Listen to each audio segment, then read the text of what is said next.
Bom, paz do Senhor para os irmãos. Vamos falar hoje da lição 5 do primeiro trimestre de 2024, das lições bíblicas da CPAD. O título da lição é A Missão da Igreja de Cristo. O trimestre ia falar sobre a igreja e hoje falar sobre a missão da Igreja de Cristo.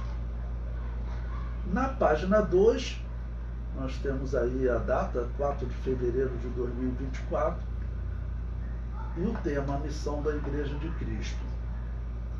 O texto áureo da nossa lição diz: e perseveravam na doutrina dos apóstolos, e na comunhão, e no partir do pão, e nas orações.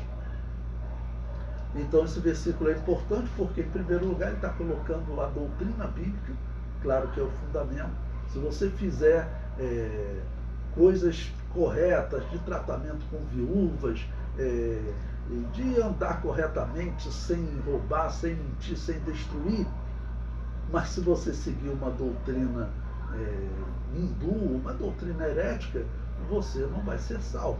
Então, a doutrina, ok, que foi ensinada pelos apóstolos, a comunhão que a igreja mantinha, no partir do pão, ou seja, que estavam sempre reunidos em comunhão, e nas orações.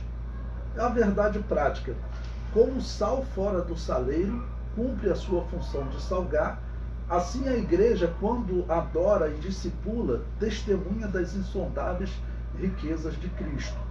Bom, sal fora do saleiro, ele quis aqui usar como exemplo, o sal está no saleiro. Se você usou o saleiro, o sal está fora do saleiro, significa que ele foi lançado sobre um alimento para dar o sabor, né, que as pessoas tanto buscam.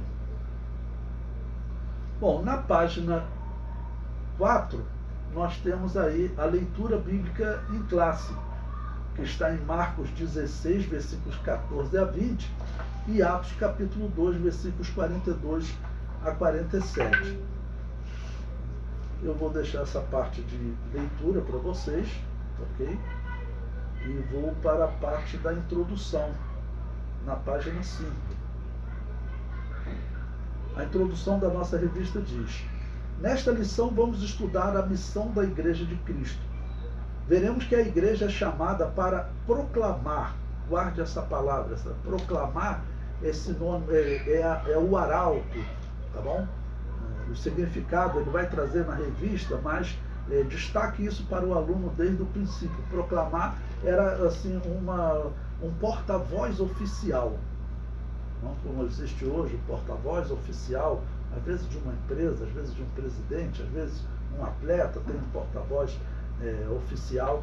Então o sentido original é de um porta-voz oficial, um arauto, alguém que vai anunciar para o povo as ordens do rei ou a chegada do rei, ok? Ele era o porta-voz oficial do rei para então proclamar, nesse caso, a poderosa mensagem da cruz. Assim ela cumpre a sua vocação de eleita quando participa da grande comissão deixada pelo seu fundador, Jesus Cristo. Como consequência dessa realidade, veremos que a igreja é uma comunidade adoradora, de comunhão e, finalmente, é uma comunidade que exerce um grande papel no presente século. Portanto, a Igreja de Cristo exerce uma grande missão neste mundo. E essa missão, a principal, por exemplo, para Isaías, Deus disse que chegará um momento em que ele tirará o véu das nações, ele abrirá os olhos das nações. Isso provavelmente será feito. Deus vai fazer um milagre também para tirar essa ação maligna que faz as pessoas acreditarem no inacreditável. Ontem eu estava dando aula e lembrei, ainda teve um aluno que depois comentou comigo e foi verificar na internet, porque, por exemplo, o Papa ele quer readmitir Judas como um herói do cristianismo. Então todas essas coisas, irmãos, não dá para acreditar que são obras do acaso, são coisas planejadas. Então nós estamos vivendo um período de cegueira espiritual muito grande. E essas coisas são pregadas e o povo acredita. O povo não tem a capacidade de ver. Quem é que pode abrir os olhos do povo? É essa palavra desse arauto, ou seja, desse proclamador oficial do reino. A palavra dele é que vai esclarecer as pessoas. Isso é o que a Bíblia nos ensina. Então, quando nós estamos falando para qualquer pessoa, seja um vizinho, seja no momento de uma pregação, essas nossas palavras é que vão abrir os olhos da pessoa para dizer, olha, o homem, nesse exemplo do Papa que eu estou citando, né, mas são tantas heresias que estão entrando nas igrejas, até vindas do Papa, mas esse exemplo, o homem dizer que querer colocar Judas como um herói do cristianismo. Então, essas coisas, as pessoas não estão conseguindo ver que este é um grande erro. Não, isso foi falado, o assunto está correndo na Igreja Católica. Ou como eles querem colocar Maria como quarta pessoa da Trindade, são coisas inacreditáveis. Mas a mensagem aqui qual é? Esse proclamador, ele faz as pessoas entenderem, ele abre os olhos das pessoas. Esse é o significado. Bom, capítulo 1, na página 6, ele diz pregação e instrução. Então, essa aqui é a parte principal, irmãos, dessa lição. Tanto que o comentário que eu escolhi, eu destaquei exatamente desse texto para vocês poderem transmitir. Porque é exatamente essa pregação, né, esse arauto, esse proclamador, esse porta-voz oficial, esse porta-voz que consegue abrir os olhos das pessoas, né? Então ele prega e instrui. Né? Instrui a pessoa, claro, vai aprender o caminho correto. Bom, então, número 1, ele diz proclamando as boas novas. A igreja foi fundada por Cristo como uma instituição para abençoar o mundo. Essa missão é exercida por meio da pregação do Evangelho. Aprove a Deus salvar os crentes pela loucura da pregação. Após ressuscitado, o Senhor Jesus comissionou os discípulos a pregarem o Evangelho. Referindo-se a essa missão, Marcos usa o verbo kerissó, traduzido como pregar, proclamar. É desse mesmo verbo que vem, por exemplo, a palavra querigma, né? Tá ok? Então, falado, existe um grupo até que se identifica como querigma, os proclamadores. Tá bom? O sentido é de um arauto que proclama algo. Bom, o que era um arauto? Eu vou inserir mais alguns comentários, que é uma parte que eu acho que vocês devem enfatizar para as pessoas. O arauto, ele era o porta-voz oficial do rei, da autoridade, e ele fazia os anúncios oficiais. Então, o que ele anunciava? Se tem um inimigo cercando a cidade, quem era a pessoa responsável por fazer isso? Era o arauto. Tá bom? Então, vamos procurar, inclusive, alguns versículos na Bíblia que citam esse exemplo. O texto prossegue. Lembre-se sempre que esse texto em azul significa um texto da revista que eu estou sugerindo vocês darem destaque. Ele prossegue. Esse verbo ocorre 61 vezes no Novo Testamento. É o termo usado para mostrar João, o Batista, pregando no deserto da Judéia, ou seja, fazendo essa proclamação para abrir os olhos do povo. E claro, muitos tiveram os seus olhos abertos. E Jesus Cristo também, quando começou a pregar. Bom, na página 7, para vocês enfatizarem esse tema do arauto, das suas simbologias, aquele homem que vinha falar em nome do rei. Então, nós somos, a nossa missão é sermos o arauto do rei, significa nós sermos o porta-voz oficial. O que a igreja fala é o oficial. E Jesus Cristo garantiu que a igreja, ela vai sempre falar a verdade. Ah, pastor, mas é aqueles que se desviam, eles deixaram de ser igreja. Jesus está garantindo que o que se tornou herege, ele não vai ser o total. Jamais a sua igreja morrerá. Terá sempre uma igreja pregando a verdade. Tanto que ele diz, né, que surgiriam falsos cristos, falsos profetas, enganadores, que, se possível for, enganaria até os escolhidos. Ou seja, a pessoa que tem uma verdadeira fé e ela se dedica à palavra de Deus, os enganos vão chegar, o Espírito Santo vai ajudá-la a discernir. Se a pessoa segue a heresia, alguma coisa tem de errado na relação dessa pessoa com o Espírito Santo. Nós temos que concluir isso, irmãos. Porque a promessa é que o Espírito Santo vai nos guiar em toda a verdade. Então me responde, professor Levi, por que aquela pessoa agora ela está envolvida na heresia? Tá bom? Ela está agora envolvida na heresia. Meu irmão, algum problema com certeza havia na relação dessa pessoa com o Espírito Santo.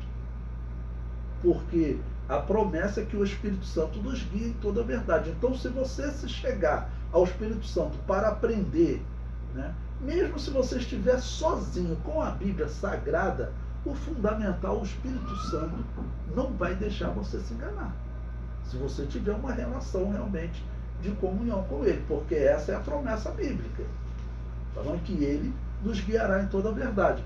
Bom, aqueles que se desviam foi como disse João. Saíram de nós, mas não eram de nós. O que ele está dizendo? Algum problema de relacionamento com o Espírito Santo essa pessoa tinha, que o Espírito Santo não conseguiu esclarecê-la. Tá bom?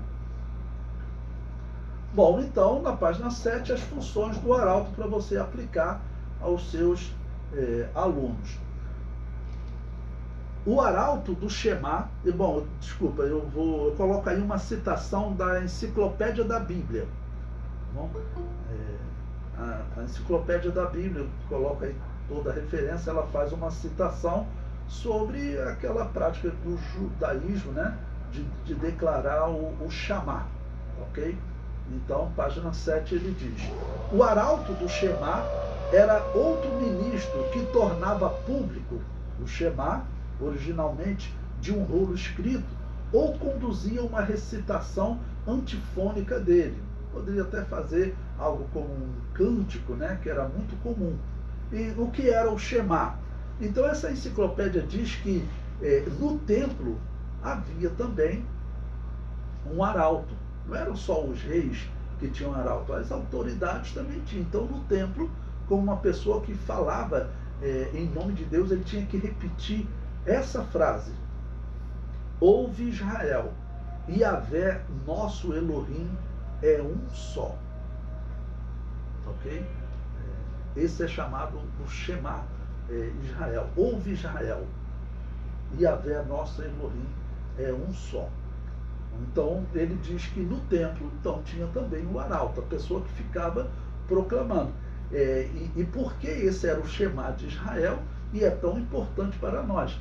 Vocês vejam que, irmãos, a Igreja Católica ela é muito estranha. Você veja que a Igreja Católica ela estabeleceu a doutrina da Trindade como dogma. Antes da Igreja Católica, a Trindade é falada.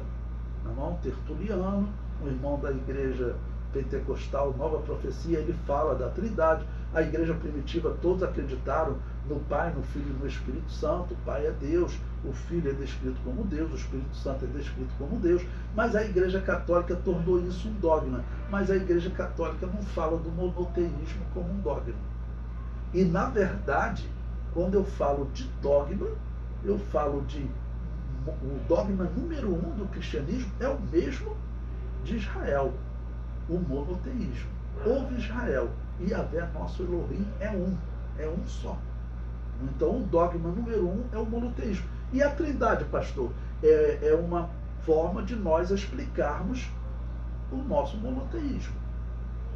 Mas a nossa doutrina fundamental, o nosso dogma, é o monoteísmo. É o monoteísmo. E eles não falam do monoteísmo como dogma. Bom, eu pego alguns exemplos agora de arautos no Antigo Testamento.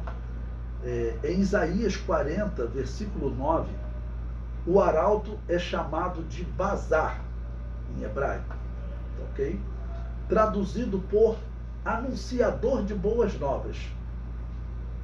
Então veja o texto de Isaías 40, versículo 9. Tu, anunciador de boas novas a Sião, sobe a um monte alto. Tu, anunciador de boas novas a Jerusalém, levanta a voz fortemente, levanta, não temais, e dize às cidades de Judá, eis aqui o vosso Elohim. Se você for ler na sua tradução, não vai estar escrito Elohim, vai estar escrito Deus. Mas eu coloquei aí em hebraico para você saber. A palavra Deus no português está sendo traduzida ali do nome de Deus Elohim, ok? É interessante que esse daqui está anunciando o Messias. Veja o comentário que eu coloco abaixo. O arauto proclama a chegada do Messias, dizendo, eis aqui está o vosso Deus. Tanto que João Batista, ele usa exatamente esse texto. Então, se você pegar para ler todo o capítulo 40 de Isaías, você vai ver que João Batista fez uso desse texto, ok? Dizendo que ele viria para preparar o caminho do Senhor. Por exemplo, Isaías 40, versículo 3, eu não coloquei aí no material, mas anote, ele diz, voz do que clama no deserto, preparai o caminho de Yahvé, o caminho do Senhor, endireitai no ermo vereda a nosso Elohim. Ou seja, a profecia que preparava o caminho do Messias já descrevia ele como Deus. Bom, porque isso é importante? Lembre-se, Deus pode colocar um judeu no seu caminho para você evangelizar. E nós sabemos que uma das resistências dos judeus a aceitar Jesus como Messias é porque claramente Jesus, vamos dizer, se proclamou Deus, e os cristãos sempre defenderam que Jesus Cristo era homem, mas também era Deus. Os judeus têm uma grande resistência a essa doutrina de que Jesus Cristo, o Messias, é Deus. Mas você pode, num diálogo, mostrar para ele, olha, veja o que está escrito em Isaías capítulo 40. O anúncio da chegada do Messias é dito que ele é Elohim. Lendo de novo, por exemplo, vou ler até o versículo 3, né, que eu li para vocês aqui na Bíblia, eu vou ler de novo. Voz do que clama no deserto, preparai o caminho de Yahvé, endireitai no ermo vereda a nosso Elohim. E quando chega no versículo 9, ele diz, tu, anunciador de boas novas a Sião, sobe ao monte alto. Ou seja, é o mesmo capítulo, está falando da chegada do Messias. Tu, anunciador de boas novas a Jerusalém, levanta a voz fortemente. Ou seja, você tem que fazer o anúncio dos anúncios. E qual é o anúncio? Levanta, não temas, e diz às cidades de Judá. Esse é o anúncio. Eis aqui está o vosso Elohim. Então você pode dizer para eles, olha, você não traduz Elohim por Deus? A promessa do Messias diz que ele era Deus. Está bem claro na profecia. Por isso que eu coloquei o termo em hebraico, transliterando Elohim e não traduzindo como Deus. Não tem nada de errado, claro, em traduzir, mas eu coloquei em hebraico. São poucas as Bíblias, normalmente as Bíblias hebraicas, que usam os nomes no original, Elohim. O comentário prossegue ainda na página 7.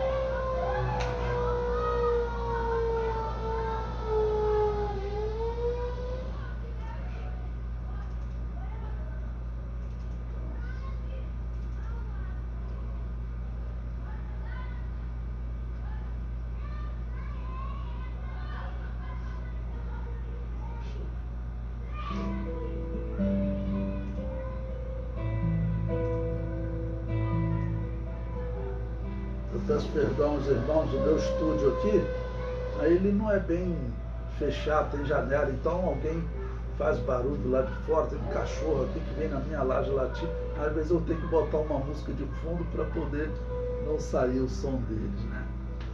Mas vamos prosseguir.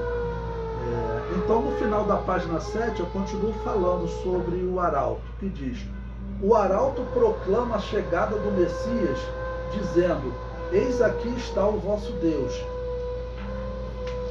Espera um só um minuto. Pois bem, desculpa, irmãos, vamos prosseguir, né? Então, no final da página 7, o arauto proclama a chegada do Messias, dizendo, eis aqui o vosso Deus. Eu mostrei para vocês, no original está escrito, eis aqui o vosso Elohim.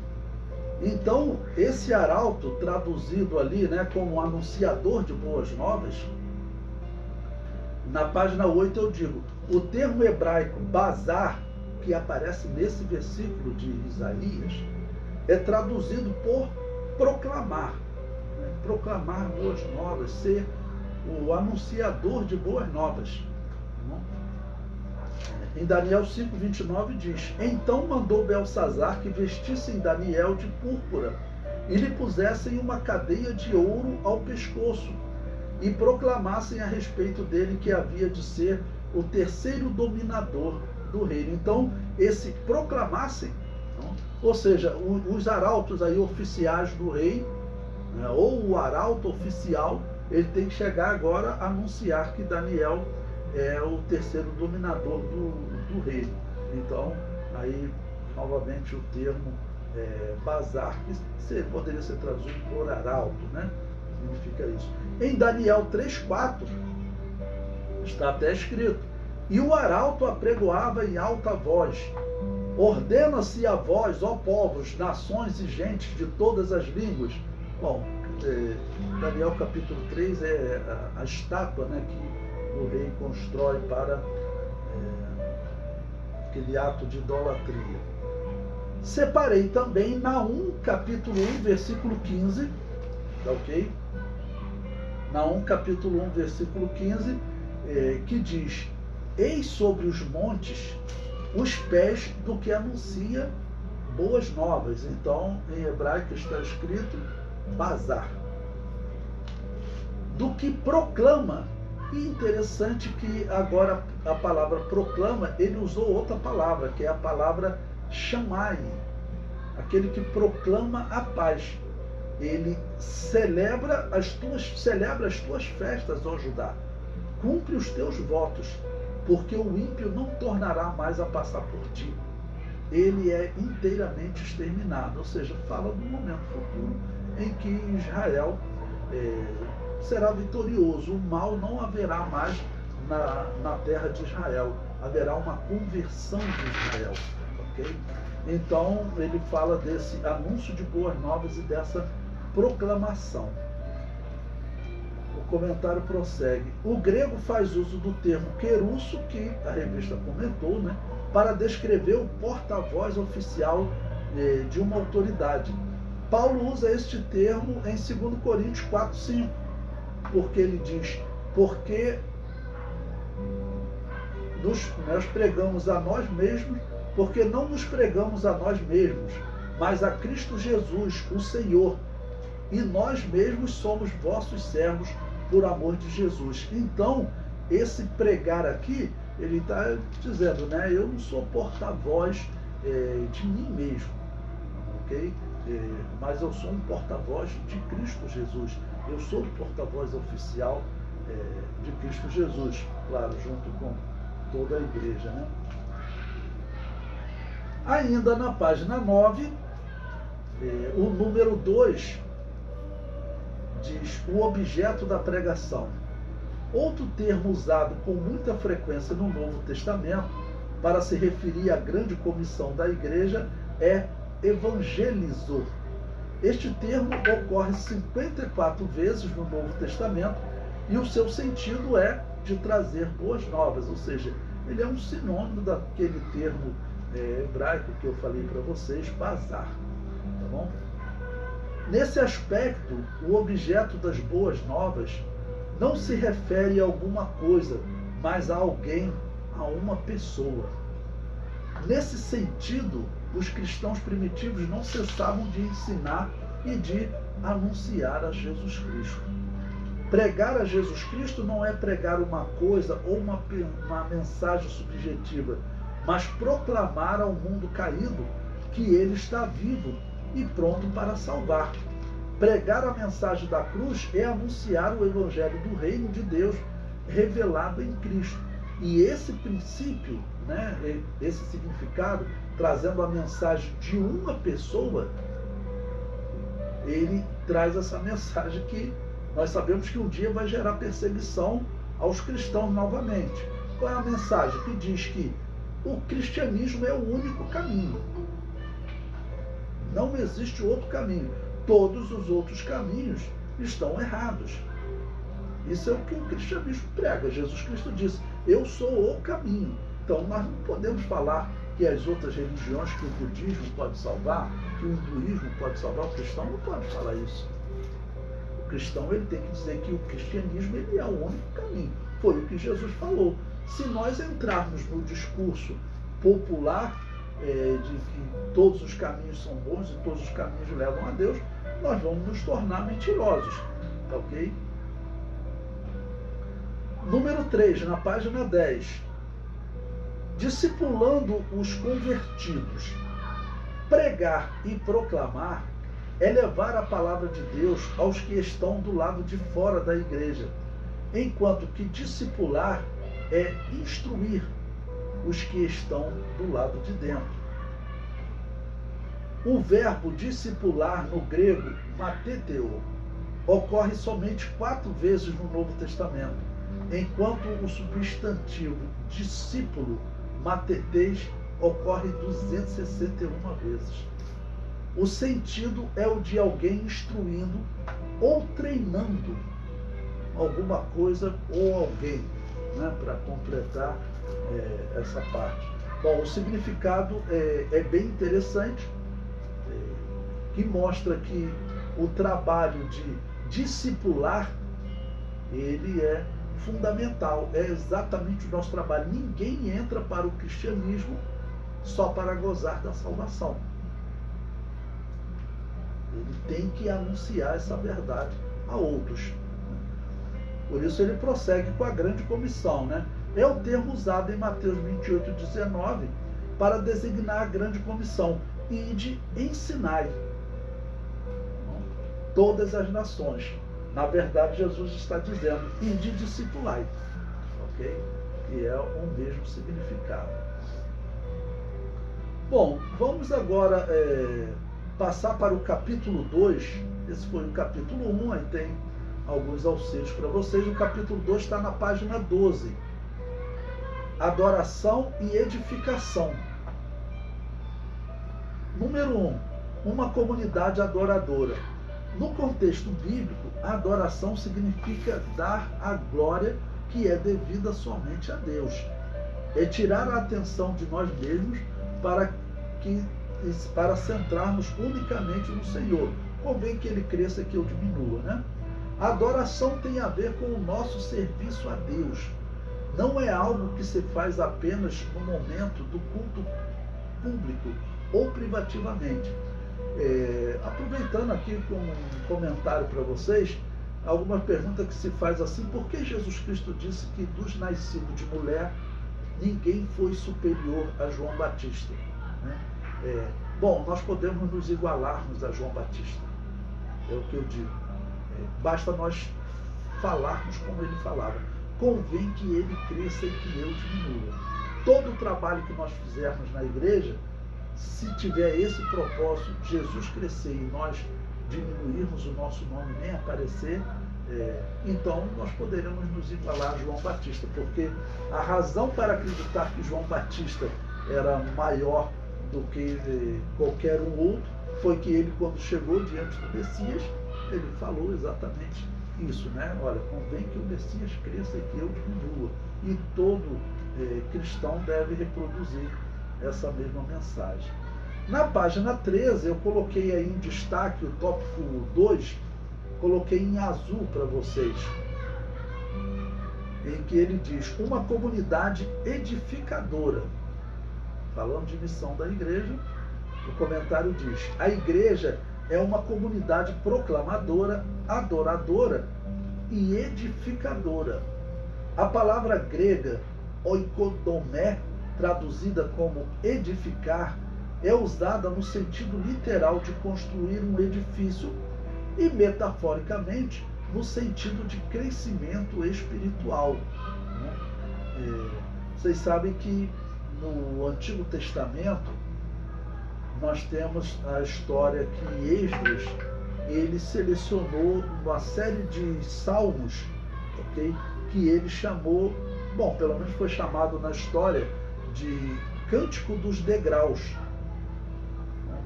Cânticos dos Degraus. Porque esses salmos, chamados de Cântico dos Degraus, diz a história que ele separou esses salmos, não foi ele que compôs, né? Mas ele separou esses salmos para eles cantarem durante a peregrinação de volta para Jerusalém. Ok? Então você pode ver, como está ali no Salmo 120, por exemplo, são 15 salmos ao todo, né? São 15 salmos ao todo. Então, se você pegar lá no Salmo 120, eu estou vendo aqui o Salmo 120, ele vai te dizer Cântico dos Degraus. E você vai ver isso até o Salmo 135. Segundo a história, desculpa, até o 134, né, formando 15. Segundo a história, foi este que fez essa separação. E eles chamam de Cântico dos Degraus ou Cântico da Elevação. Né? Por quê? Eles estavam saindo da Babilônia, da Pérsia, estavam caminhando para Jerusalém. Então eles estavam se elevando, crescendo espiritualmente, porque eles estavam voltando para a cidade de Deus. Ok? Então, esse edificar, metaforicamente, no sentido de crescimento espiritual, fala do nosso crescimento individual e cada um de nós sermos um tijolo para formar o edifício, como diz o apóstolo Pedro, que é a igreja. Tá bom? Bom, o comentário prossegue. No primeiro sentido, é usado por Jesus em referência à casa edificada sobre a rocha. E no segundo sentido, em Efésios 4,12. Bom, vamos abrir aí Efésios 4,12 para nós podermos ler junto esse versículo. Ok? Ele diz o seguinte: querendo o aperfeiçoamento dos santos para a obra do ministério, para a edificação do corpo de Cristo. Então, essa edificação representa um crescimento espiritual nosso. Por isso eu usei o Cântico dos Degraus ou Cântico de Elevação, como também é chamado pelos judeus, ok?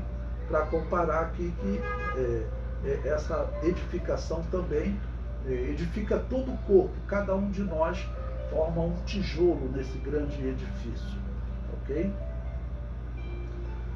O comentário prossegue. Nesta última referência, o apóstolo Paulo diz que Deus pôs na igreja os apóstolos, os profetas, os evangelistas, os pastores e mestres para edificação do corpo de Cristo.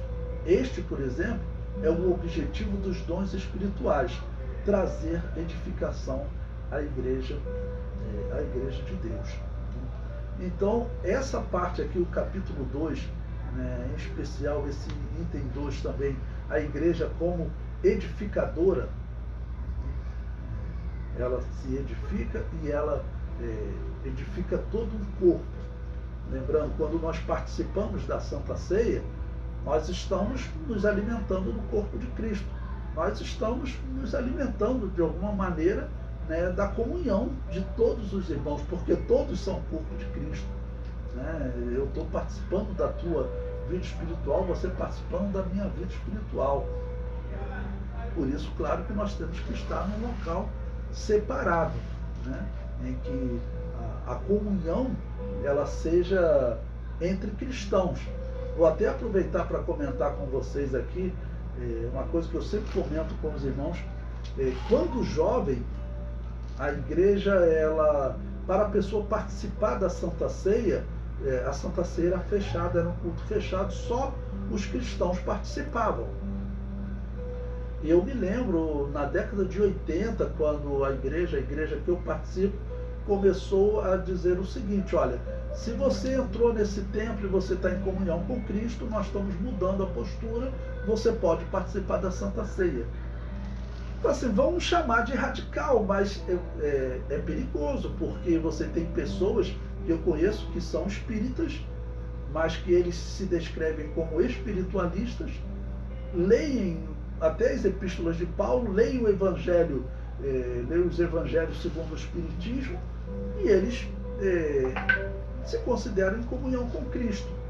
Bom, essa pessoa, ela entra na igreja, ela pode afetar a nossa espiritualidade participando ali da Santa Ceia com o corpo de Cristo. é uma questão que não é fácil de responder. Por via de regra, né, nós estamos nos alimentando, vamos dizer, de todos que participam do corpo de Cristo. Então, ela está comendo do pão, mas não está participando do corpo de Cristo. Mas, dá uma nota aí sobre essa questão, né? Bom, prosseguindo agora na página 14, o capítulo 3 da revista diz o seguinte: comunhão e socialização. Bom, o número 1 fala da fé na esfera fraternal. Você não destaquei nenhum ponto em azul nesse ponto.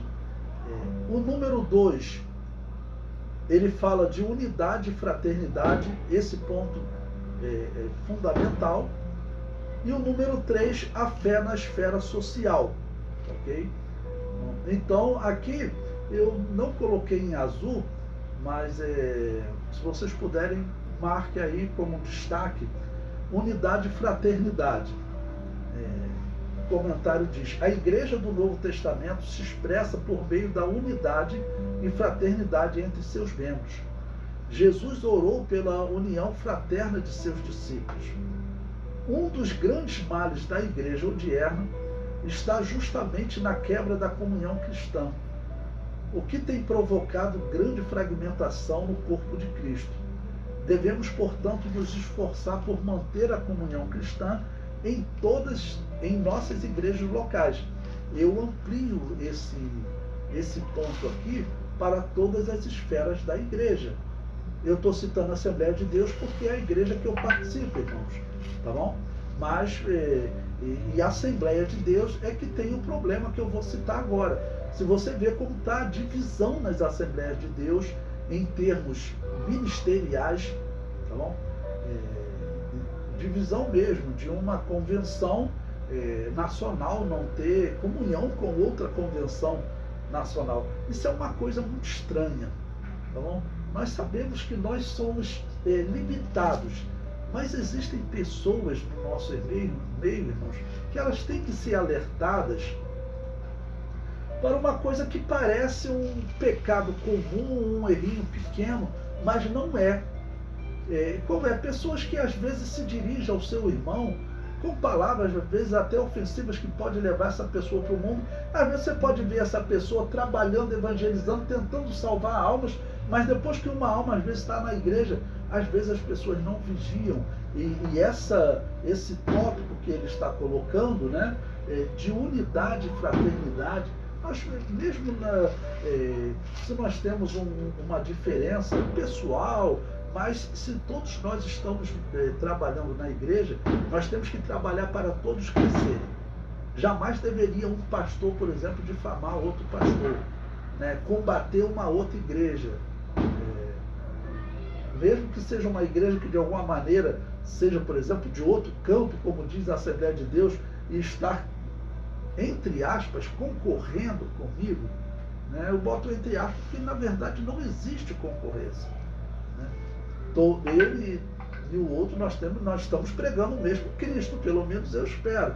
Então, essa unidade, quem convive em congregações, né, você sabe que tem problema. Quem convive com ministérios, pastores, você sabe que tem problemas, e problemas que às vezes as pessoas poderiam evitar se elas vigiassem mais. Então, por isso, esse ponto aí é de destaque também nessa missão da igreja, ok? Ela manter a unidade do corpo de Cristo, trabalhar pela unidade do corpo de Cristo. Se um irmão está em dificuldade, ok? A primeira coisa a fazer é tirar ele caiu no poço, está todo machucado, simbolicamente, né? Está todo machucado. A primeira coisa é tirar ele do poço, curar as feridas. Agora, deixa eu te falar, né? Por que você foi parar no poço? Mas as pessoas têm as mais diversas atitudes, simbolicamente falando, ao ponto de chegar, por exemplo, na beira do poço e criticar a pessoa porque ela foi parar na beira do poço, mas não fazer nada para a pessoa ser tirada daquela situação. Então esse ponto é muito importante, tá ok? Ponto 2 aí do capítulo 3. Okay? Pois bem, e por fim, na página 18, a conclusão. que eu destaquei em azul também para vocês, que diz o seguinte: vimos que a Igreja de Cristo tem uma grande missão aqui na Terra. Ela foi chamada para ser sal e luz. Como sal, ela salgará o mundo com a mensagem da cruz em uma sociedade que está corrompida pelo engano do pecado. Bom, explique para os alunos que salgará não significa também aquele termo popular que nós usamos normalmente para dizer que a comida está com muito sal, tá ok? Mas o simples ato de jogar o sal, você está salgando. Mais popularmente as pessoas falam: essa comida está salgada, como se isso fosse uma grande quantidade, né? Mas o simples ato de salgar, você está salgando. Agora, as pessoas usam está muito salgada, seria o melhor dizer, né? E prossegue: como luz, ela resplandecerá nas densas trevas que cobrem o mundo sem Deus. Ao mostrar Jesus Cristo ao mundo perdido, ou seja, esse ponto aqui, seria bom quase que o ponto fosse aqui, né? Como luz, ela resplandecerá nas trevas que cobrem o mundo sem luz, mostrando Jesus Cristo ao mundo. Por que eu quis juntar? Porque eu mostrei para vocês que o significado do termo do hebraico, bazar, é você fazer as pessoas entenderem, né? Proclamar, esclarecerem as pessoas sobre o evento que o rei está anunciando, tá bom? Mas lendo completo agora: ao mostrar Jesus Cristo ao mundo perdido, produzir discípulos e transformá-los em adoradores, a igreja cumpre com a missão para a qual foi chamada. Então, produzir discípulos vai transformá-los em adoradores, mas também transformá-los em discipuladores. Isso faltou na revista colocar. Quando a nossa missão é produzir discípulos e preparar discípulos para serem discipuladores. Mostrar ao discipulando que todo cristão é um discipulador também. Ele pode não ser um pregador, mas mostrar para ele: a minha missão é te mostrar que você deve gerar ovelhas também, você deve discipular outras pessoas. Mas eu não sei nem falar, então discipule com a sua vida. Discipule só com a sua vida, que já é muito bom. Tá bom? Confesse Jesus Cristo diante das pessoas e discipule com a sua vida. Ok?